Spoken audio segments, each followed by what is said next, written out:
a formação da consciência é a mesma coisa que a formação da personalidade, né? No fim das contas, a personalidade é uma criação da consciência. E a consciência, ela tem essa característica de que ela se cria a si mesma na medida que ela se assume, tá certo? Só que evidentemente, você sempre parte daquilo que se chama em psicologia o ideal do eu, quer dizer, quem você quer ser quando crescer, e a vida é um esforço para você se realizar nesse sentido. Só que, quando você aparece no mundo, você já tem uma série de elementos que você não escolheu, que estão dados na circunstância externa e também na sua formação. Por exemplo, a sua hereditariedade você não escolheu, certamente, ela ali tem elementos que te ajudam e elementos que te atrapalham, você tem elementos antagônicos na sua hereditariedade. Você tem aquele negócio do Lipozzondi, né, o psiquiatra húngaro, quer dizer, as figuras dos antepassados que estão aí presentes exigindo que você repita o destino deles. Esse destino que pode favorecer ou desfavorecer os seus objetivos na vida. Então, tudo isso, esses elementos externos e internos, mas não escolhidos, que não são elementos de livre escolha, eles têm que, de algum modo, ser integrados e processados. A primeira coisa que você vai ter que processar são os elementos que você recebe da cultura. Quer dizer, a cultura, ela te molda por um certo aspecto, mas a partir de um certo ponto, quando você tem uma dinâmica própria, você integra os elementos da cultura e você os trabalha do seu jeito. Quer dizer, tudo aquilo que todo o universo dos nossos pensamentos, emoções, etc., você recebe da cultura e você ou é modelado por eles ou você os modela. Então isso quer dizer que a absorção da cultura, presente da cultura na qual você está, na máxima medida possível, é evidentemente uma condição da liberdade humana. Se você não quer ser modelado, né, forjado pela cultura, você vai ter que reforjá-la para seu próprio uso e também para os outros, conforme você queira. Se você olha assim, a obra de grandes escritores ou grandes filósofos, eles integram o máximo que pode da cultura contemporânea e, vamos dizer, se posicionam perante aquilo, quer dizer, processam, analisam, reciclam, né? E com tudo isso criam a figura de uma personalidade intelectual própria. Então, este processo, isso remete à frase do Ortega y Gasset, quer dizer, ele dizia, o destino concreto do homem é a reabsorção da circunstância.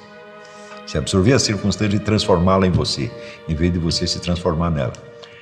É evidente que o elemento mediador aí chama-se educação. Alguém tem que ajudar você a fazer isso, ou você tem que se educar a si mesmo para fazer isso. Os elementos familiares, às vezes, são os mais difíceis, por exemplo, no Brasil. No Brasil, os ingleses aqui diziam, o Brasil é um país onde ninguém sabe quem foi seu avô. Então, esses elementos hereditários vêm sob a forma de paixões, desejos e temores, né, que você não quer ter, mas que você tem, de algum modo. Né? Então, eles estão em você, mas não são você. O que fazer com eles? Você vai ter que trabalhar aquilo criativamente. Quer dizer, todo o sistema da psicoterapia criado pelo Lipozzondi é para isso. Ajudar as pessoas a construírem o seu próprio papel no cenário do mundo com os elementos de um script recebido. Né? Ele compara a psique humana, vamos dizer, a um palco giratório, onde você tem todas as tendências humanas estão lá, todos o que ele chama pulsões, impulsos humanos, eles estão lá e estão sempre girando. Né? Só que quando um impulso se torna muito predominante, é como se o palco giratório travasse. Então você tem um comportamento repetitivo ou compulsivo, não é isso? Sempre hereditário. O curioso é que o Zondi descobriu isso antes que o pessoal conheceu o ADN, né? Antes de quebrarem o ADN, ele já sabia tudo isso. Então, esses elementos genéticos, familiares, culturais, tudo isso tem que ser integrado, né?